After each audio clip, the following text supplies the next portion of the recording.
السلام علیکم ورحمۃ اللہ وبرکاتہ۔ حضرت عیسیٰ علیہ السلام کے انتقال کے بعد اور مدینہ میں ان کی تدفین کے بعد روئے زمین کے جو سب سے زیادہ ایمان والے ہوں گے، جن کا نام مقعد یا مقعد وہ ہوگا، وہ خلیفہ بنیں گے۔ اور اللہ پاک نے اس وقت بھی جہاں ساری دنیا کے اندر مسلمان ایمان اور اعمال میں پیچھے ہیں، وہاں پہ چند جگہیں اللہ نے ایسی بنائی ہے جہاں جا کر آدمی یعنی ایمان اور اعمال کا نظارہ کر سکتا ہے، جس میں سب سے پہلے الحمدللہ، سب سے پہلے تو نہیں کہہ سکتا میں، جس میں الحمدللہ ایک پاکستان ہے، ایک افغانستان ہے، اور افریقہ میں اللہ نے صومالیہ کو یہ درجہ عطا کیا ہے۔ اور اسی طریقے پہ عرب ممالک میں اس وقت یمن ہے، اور یمن کے بڑے فضائل ہیں۔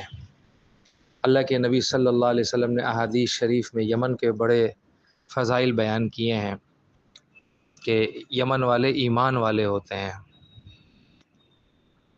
اور ابھی بھی جو تبلیغی جماعتیں جاتی ہیں تو وہاں پہ رائے گنج میں مولانا عبد الرحمن صاحب رحمۃ اللہ علیہ، جن کا انتقال ہو گیا، وہ فرما رہے تھے کہ یمن میں ایک عورت اگر بکری چراتی ہے تو اس کے ہاتھ میں بھی دستانے ہوتے ہیں، یعنی وہاں پہ یہ اللہ رب العزت نے دین کو باقی رکھا ہے۔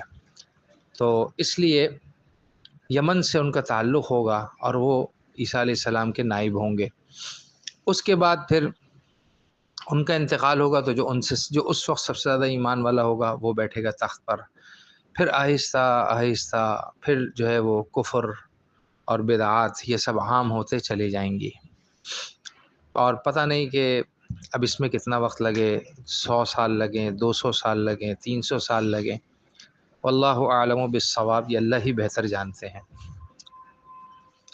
پھر جب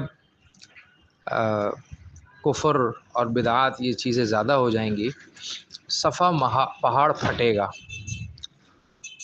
جو آج عمرہ کرتے ہوئے صفا مروہ پہ جو ہے وہ عمرے کا جو سعی ایک رکن ہے، اس میں صفا مروہ پہ جو چکر لگاتے ہیں تو وہ صفا پہاڑ پھٹے گا، اس کا ذکر قرآن شریف کے اندر ہے۔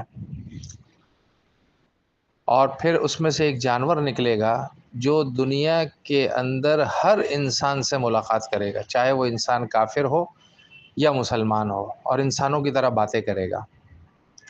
وَإِذَا وَقَعَ الْقَوْلُ عَلَيْهِمْ أَخْرَجْنَا لَهُمْ دَابَّةً مِّنَ الْأَرْضِ تُكَلِّمُهُمْ أَنَّ النَّاسَ كَانُوا بِآيَاتِنَا لَا يُوقِنُونَ۔ حدیث میں آتا ہے اس کے ساتھ سلیمان علیہ السلام کی انگوٹھی ہوگی اور موسیٰ علیہ السلام کا عصا ہوگا۔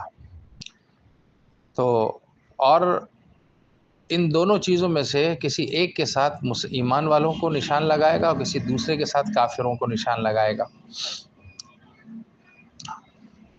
اس کے بعد پھر جو ہے ایک رات آئے گی جو بہت لمبی رات ہوگی، اور 3 راتوں کے برابر وہ لمبی رات ہوگی۔ لوگ سو سو کے تھک جائیں گے، تمنا کریں گے کہ کاش کہ جو ہے وہ سورج جلدی سے نکل آئے۔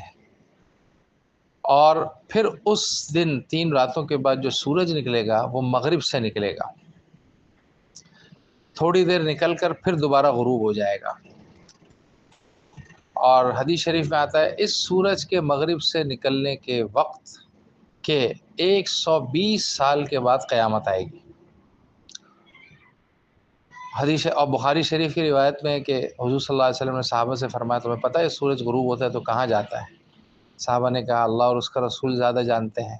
حضور نے فرمایا یہ اللہ کے عرش کے نیچے جاتا ہے، سجدہ کرتا ہے اور اللہ سے اجازت لیتا ہے، جب اللہ اجازت دیتے ہیں تو یہ نکلتا ہے، اور ایک وقت آئے گا اللہ تعالیٰ اس کو اجازت دینے سے روک دیں گے، اجازت نہیں دیں گے اس کو، وہ یہی وقت ہوگا کہ جس کے 120 سال کے بعد قیامت آئے گی۔